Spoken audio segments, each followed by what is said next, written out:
রাসূলুল্লাহ সাল্লাল্লাহু আলাইহি ওয়াসাল্লামের মহব্বত এবং ভালোবাসা এটি যেন আল্লাহ তাআলার মহব্বত এবং ভালোবাসা। কেননা রাসূল করিম সাল্লাল্লাহু আলাইহি ওয়াসাল্লাম হচ্ছেন ঈমান ইসলামের মূল।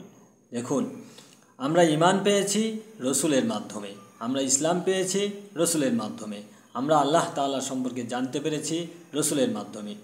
রসুল সাল্লাল্লাহু আলাইহি ওয়াসাল্লাম আমাদেরকে বলেছেন যে এই কোরআন সত্য, আমরা কোরআন মেনে নিয়েছি। রসুল সাল্লাল্লাহু আলাইহি ওয়াসাল্লাম আমাদেরকে বলেছেন আল্লাহ সত্য, তাই আমরা আল্লাহকে মেনে নিয়েছি। রসুল সাল্লাল্লাহু আলাইহি ওয়াসাল্লাম আমাদেরকে বলেছেন যে পরকাল সত্য, তাই আমরা পরকালকে মেনে নিয়েছি। সুতরাং রসুল সাল্লাল্লাহু আলাইহি ওয়াসাল্লামের আনুগত্যের মধ্যেই আল্লাহ তাআলার আনুগত্য নিহিত। রসুল সাল্লাল্লাহু আলাইহি ওয়াসাল্লামকে ভালোবাসা মানে আল্লাহ তাআলাকেই ভালোবাসা। রসুল সাল্লাল্লাহু আলাইহি ওয়াসাল্লামকে বাদ দিয়ে ঈমান ইসলামের কল্পনাই করা যায় না। রসুল সাল্লাল্লাহু আলাইহি ওয়াসাল্লামকে বাদ দিয়ে মহান আল্লাহ তাআলাকে আমরা কল্পনাই করতে পারি না। কেননা আল্লাহ তাআলা তার পয়গামকে রাসূল করিম সাল্লাল্লাহু আলাইহি ওয়াসাল্লামের মাধ্যমেই আমাদের কাছে পাঠিয়েছেন। সুতরাং কেউ যদি রসুল সাল্লাল্লাহু আলাইহি ওয়াসাল্লামকে মাইনাস করে, রসুল সাল্লাল্লাহু আলাইহি ওয়াসাল্লামকে বাদ দিয়ে আল্লাহ তাআলাকে পেতে চায়, আল্লাহ তাআলার উপর ঈমান আনতে চায়, তাহলে সে কখনোই ঈমানদার হতে পারবে না এবং আল্লাহ তাআলার উপর ঈমান আনতে পারবে না। আল্লাহ তাআলার উপর ঈমান আনার পূর্ব শর্ত হচ্ছে রাসূল করিম সাল্লাল্লাহু আলাইহি ওয়াসাল্লামের উপর ঈমান আনা। রসুল সাল্লাল্লাহু আলাইহি ওয়াসাল্লামের উপর যে ঈমান আনলো সে যেন আল্লাহর উপরও ঈমান আনলো। কেননা আপনি যখন বলবেন যে তিনি আল্লাহর রসুল, তখন আপনি আল্লাহর স্বীকৃতি দিলেন, আল্লাহর স্বীকৃতি দিয়েই রসুলকে মানলেন। সুতরাং আপনি আল্লাহকে স্বীকৃতি দেওয়া রসুল ব্যতীত আপনি যদি আল্লাহ তাআলার স্বীকৃতি দেন, তাহলে সেই স্বীকৃতি মহান আল্লাহ তাআলার কাছে কখনোই গ্রহণযোগ্য হবে না। আপনাকে আগে রসুল সাল্লাল্লাহু আলাইহি ওয়াসাল্লামকে আল্লাহ তাআলা যে প্রেরণ করেছেন, যে মহামানবকে তিনি প্রেরণ করেছেন, হুজুর করিম রউফুর রহিম সাল্লাল্লাহু আলাইহি ওয়াসাল্লাম, ওনাকে আগে আপনাকে স্বীকৃতি দিতে হবে। দেখুন সাহাবায়ে কেরামের ঈমানটা কেমন ছিল, এত মজবুত কেন ছিল? কারণ সাহাবায়ে কেরাম সদা সর্বদা রসুলের ব্যাপারে তারা সজাগ ছিলেন। তারা যেখানেই যেতেন, সাহাবায়ে কেরাম যেখানেই যেতেন সেখানেই রাসূলুল্লাহ সাল্লাল্লাহু আলাইহি ওয়াসাল্লামের প্রশংসা তারা করতেন যে আমাদের মাঝে এমন একজন মহামানব এসেছেন, তিনি সত্যবাদী, তিনি আমানতদার, তিনি বিশ্বস্ত, তিনি অদ্বিতীয় মানুষ, তার মতো মানুষ আমরা আমাদের জীবনে দেখিনি, তার মতো মানুষ হতেই পারে না। তারা রাসূল সাল্লাল্লাহু আলাইহি ওয়াসাল্লামের প্রশংসা করতেন সদা সর্বদা। এবং যে তিনি বলছেন যে এই মহামানব, তিনি বলছেন যে তিনি আল্লাহর রসুল, সুতরাং রসুলের স্বীকৃতি দিয়েই তারা আল্লাহর স্বীকৃতি দিতেন। সুতরাং আল্লাহর স্বীকৃতি রাসূলুল্লাহ সাল্লাল্লাহু আলাইহি ওয়াসাল্লামের স্বীকৃতির মধ্যে নিহিত। এজন্য আবু জেহেল, উতবা, সাইবা তারাও স্রষ্টায় বিশ্বাসী ছিল, কিন্তু তারা ঈমানদার হতে পারেনি। কেন ঈমানদার হতে পারেনি? কারণ তারা রসুলের প্রতি ঈমান আনেনি।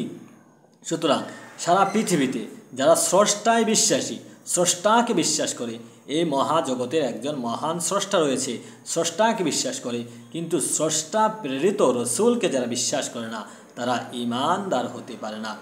আল্লাহ তাআলা ঈমানের জন্য যে সিস্টেম নির্ধারণ করেছেন সেটা হচ্ছে রিসালাতের উপর বিশ্বাস করা। কারণ আল্লাহ তাআলা তার ঈমানের মানদণ্ড বানিয়েছেন রিসালাতকে। রিসালাতকে বাদ দিয়ে কেউ যদি ঈমান আনতে চায়, রিসালাতকে বাদ দিয়ে কেউ যদি আল্লাহকে পেতে চায়, রিসালাতকে বাদ দিয়ে কেউ যদি স্রষ্টার সাথে কানেকশন করতে চায়, সম্পর্ক করতে চায়, তাহলে সে কখনোই আল্লাহ তাআলার সাথে সম্পর্ক করতে পারবেন না। কারণ আল্লাহ তাআলা বান্দার সাথে, আল্লাহ তাআলার সাথে কানেকশন হয়, আল্লাহ তাআলার সাথে সম্পর্ক হয় নবীদের মাধ্যমে। সুতরাং রাসূল করিম সাল্লাল্লাহু আলাইহি ওয়াসাল্লাম হচ্ছেন আমাদের ঈমানের মূল, রাসূল সাল্লাল্লাহু আলাইহি ওয়াসাল্লাম হচ্ছেন আমাদের আনুগত্যের মূল। আমাদের মূল লক্ষ্য আল্লাহর আনুগত্য করা, কিন্তু আল্লাহর আনুগত্য করার জন্য রসুলের আনুগত্য পূর্ব শর্ত। আমাদের উদ্দেশ্য হচ্ছে মহান আল্লাহ তাআলাকে ভালোবাসা, কিন্তু মহান আল্লাহ তাআলাকে ভালোবাসার পূর্ব শর্ত হচ্ছে রাসূল করিম সাল্লাল্লাহু আলাইহি ওয়াসাল্লামকে ভালোবাসা। আমাদের মূল লক্ষ্য হচ্ছে আল্লাহর সন্তুষ্টি অর্জন করা, কিন্তু আল্লাহর সন্তুষ্টির পূর্ব শর্ত হচ্ছে রাসূল সাল্লাল্লাহু আলাইহি ওয়াসাল্লামের সন্তুষ্টি কামনা করা। এজন্য যে রাসূল করিম সাল্লাল্লাহু আলাইহি ওয়াসাল্লামকে কষ্ট দিল, সে কখনোই আল্লাহ তাআলাকে সন্তুষ্ট করতে পারবে না। কারণ রাসূলুল্লাহ সাল্লাল্লাহু আলাইহি ওয়াসাল্লামের সন্তুষ্টির মধ্যেই আল্লাহ তাআলা তার সন্তুষ্টিকে নিহিত রেখেছেন। রাসূল সাল্লাল্লাহু আলাইহি ওয়াসাল্লামের অনুকরণকে হুবহুব তার অনুকরণ বানিয়েছেন। সুবহানাল্লাহ। আল্লাহ তাআলা কতই না চমৎকার এক পদ্ধতি আমাদেরকে দিয়েছেন। মহান কোরআনে ইরশাদ করা হচ্ছে মাইয়ুতি'আর রাসূলা ফাকাদ আতা আল্লাহ, যে রাসূল করিম সাল্লাল্লাহু আলাইহি ওয়াসাল্লামের আনুগত্য করলো, নিশ্চয় আল্লাহ এখানে কদ শব্দ নিয়ে এসেছেন, নিশ্চয় সে যেন আল্লাহর আনুগত্য করলো। সুতরাং আপনি যদি আল্লাহকে ভালোবাসতে চান, আল্লাহর আনুগত্য করতে চান, তবে পূর্বে রাসূল করিম সাল্লাল্লাহু আলাইহি ওয়াসাল্লামকে ভালোবাসতে হবে এবং রাসূল সাল্লাল্লাহু আলাইহি ওয়াসাল্লামের আনুগত্য করতে হবে। রাসূলকে ভালোবাসলে, রাসূলের আনুগত্য করলে হুবহুব সেটি আল্লাহর ভালোবাসা এবং আল্লাহর আনুগত্যে রূপান্তর হয়ে যাবে। সুবহানাল্লাহি ওয়া বিহামদিহি সুবহানাল্লাহিল আযীম। লাখ কোটি দুরুদ, লাখ কোটি সালাম সেই মহামানব, মানবের মুক্তির দূত, যিনি সমস্ত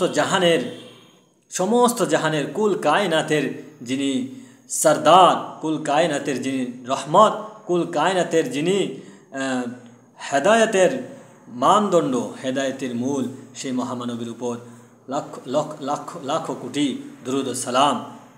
আসসালাতু ওয়াসসালামু আলাইকা ইয়া রাসূলুল্লাহ, আসসালাতু ওয়াসসালামু আলাইকা ইয়া হাবিবাল্লাহ।